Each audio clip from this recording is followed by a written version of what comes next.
తుది దశకు ఫార్ములా ఈ రైస్ కేసు. ప్రభుత్వానికి త్వరలో నివేదిక సమర్పించనున్న ఏసీబీ దర్యాప్తులో సేకరించిన ఆధారాలతో రిపోర్టు రెడీ. కీలకంగా మారిన ఈ రైస్ అగ్రిమెంట్లు, హెచ్ఎండిఏ బోర్డు ద్వారా చెల్లింపులు, ప్రాసిక్యూషన్ విచారణకు సర్కారు అనుమతి కోరనున్న ఆఫీసర్లు పర్మిషన్ రాగానే కోర్టులో ఛార్జిషీట్ దాఖలు చేస్తారట.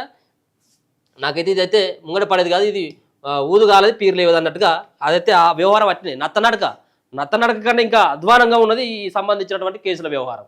ఏది వాళ్ళ కమిషన్ ఉంది కదా, ఆ కమిషన్లు వేస్తే మరి ఆ కమిషన్లు ఇచ్చేటువంటి రిపోర్ట్ల ఆధారంగా వీళ్ళు ఇప్పుడు చర్యలు తీసుకోవాలి. ఏంది ఇక తుది దశకు ప్రభుత్వానికి త్వరలో నివేదిక ఇస్తారంటే, త్వరలో అంటే మరి ఇప్పుడు ఇంకెన్ని నెలలకు ఇస్తారు, ఇంకా ఏడాదిగా ఇంకో 2 సంవత్సరాలకు తెలియదు.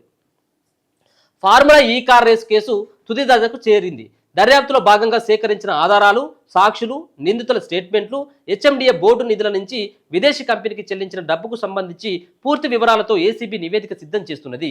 గత బీఆర్ఎస్ ప్రభుత్వ హయాంలో municipal administration and urban development MAUD HMDA ఆధ్వర్యంలో నిర్వహించిన ఈవెంట్లు, ఈ కార్ రేస్ అగ్రిమెంట్లు, నిందితులైన మున్సిపల్ శాఖ మాజీ మంత్రి BRS working president KTR, MOUD మాజీ special chief secretary Arvind Kumar, HMDA మాజీ చీఫ్ ఇంజనీర్ బిఎల్ఎన్ రెడ్డి స్టేట్మెంట్లతో కూడిన సమగ్ర రిపోర్టును ప్రభుత్వానికి అందించడం. ఇప్పుడు ఇలా ఏమవుతుందంటే ఎవ్వరు కూడా కాదు దీంట్లో ఉన్నటువంటి అప్పుడు మాజీ special chief secretary Arvind Kumar అన్న బలి కావాలి, లేకపోయినట్టయితే ఉంటే బిఎల్ఎన్ రెడ్డి అన్న దీంట్లో ఇరుక్కపోతాడు తప్పించి ఇక్కడ ఉన్నటువంటి కేటీఆర్ సంబంధించినటువంటి ఇంకా కేసీఆర్ ఆ డబ్బులను రిలీజ్ చేసినటువంటి ఆర్థిక శాఖను ఇది ఎవ్వరు ఉండరు. చూడండి లాస్ట్కి వచ్చేసరికి ఏది కొండను దొవ్వి ఏదో ఎలుకనో లేకపోతే తొండనో పట్టినట్టుగా ఉంటుంది వీళ్ళ కథ. చూడండి లాస్ట్గా అయ్యేది ఇదే.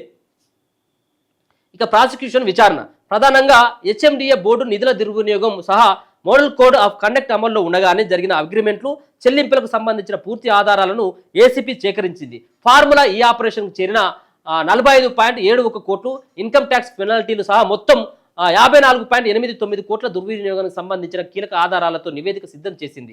సాక్షులు, నిందితుల స్టేట్మెంట్లను ఇప్పటికే కోర్టుకు సమర్పించింది. ఈ క్రమంలోనే కోర్టులో ఛార్జ్షీట్ దాఖలు చేయడం ద్వారా ప్రాసిక్యూషన్ విచారణ జరిపేందుకు అవసరమైన చర్యలు చేపడుతున్నారు.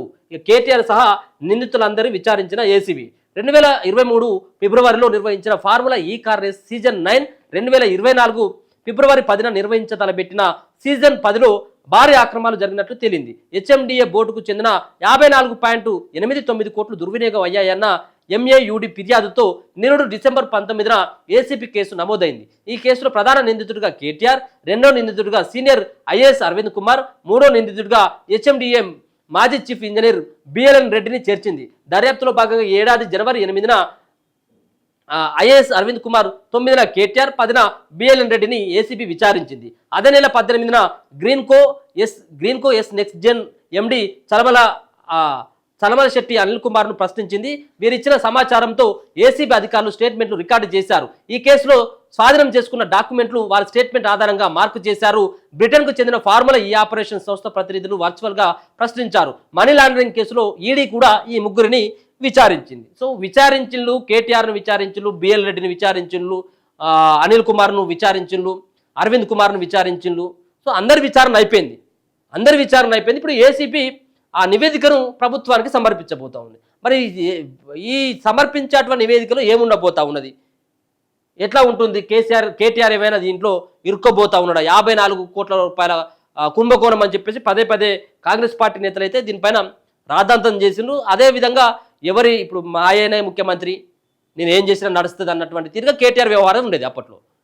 సో అదే సంబంధించినటువంటి దాంట్లో మళ్ళీ వచ్చేది మా ప్రభుత్వమే అని చెప్పేసి కొంత ఓవర్గా ఊహించుకొని ఈ వ్యవహారాలన్నీ చేసాడు. కానీ ప్రజలు తిరస్కరించడంతో ఒక్కొక్కటి అంతా బయటపడతా ఉన్నాయి. సో ఎప్పుడైనా కానీ చేసినటువంటి తప్పు ఏదో రోజు బయటపడక తప్పదు. కానీ బయటపడుతున్నప్పుడు కూడా వీళ్ళని కాపాడుతున్నటువంటి వెనుక ఉన్నటువంటి అదృశ్య శక్తులు ఎవరు? ఇన్ని చేసినప్పటికీ ఇప్పుడు ధరణి పేరు మీద 1000 ఎకరాల భూములని కొల్లగొట్టిననేది వాదన. ధరణి తీసుకొచ్చిను కేసీఆర్ బిరామీ పేర్ల మీద పట్టాలు చేయించుకున్నాడు గవర్నమెంట్ ల్యాండ్ని, శిఖం భూములని. మరి గంత మీకు కూడా సమాచారం ఉన్నప్పుడు, ప్రభుత్వం యంత్రాంగం మీ చేతిలో ఉన్నప్పుడు ఒక్కరినంటే ఒకరిని అరెస్ట్ చేసిల్లా? ఒకరిని ఆ కల్వకుంట్ల కుటుంబంలో ఎవరిని చేయలేదు. ఎవరిని కూడా చేసేటువంటి పరిస్థితి కనబడట్లేదు. మొత్తం బలైపోయి గొర్రెల స్కామ్లో 1000 కోట్ల రూపాయలకు ముగ్గురం అయిపోయింది. ఎవరన్నా ముట్టుకున్నారా? ఏ సంబంధించినటువంటి నాయకుడైనా అరెస్ట్ అయిందా? సో ఇది కూడా మరి ఫార్ములా ఈ రేసుకు సంబంధించినటువంటి కేసు ఏ విధంగా ఉంటుంది, కాళేశ్వరం ప్రాజెక్టు సంబంధించినటువంటి దాంట్లో ఏ విధంగా రిపోర్ట్లో ఏముంటుంది అనేది చూడాలా.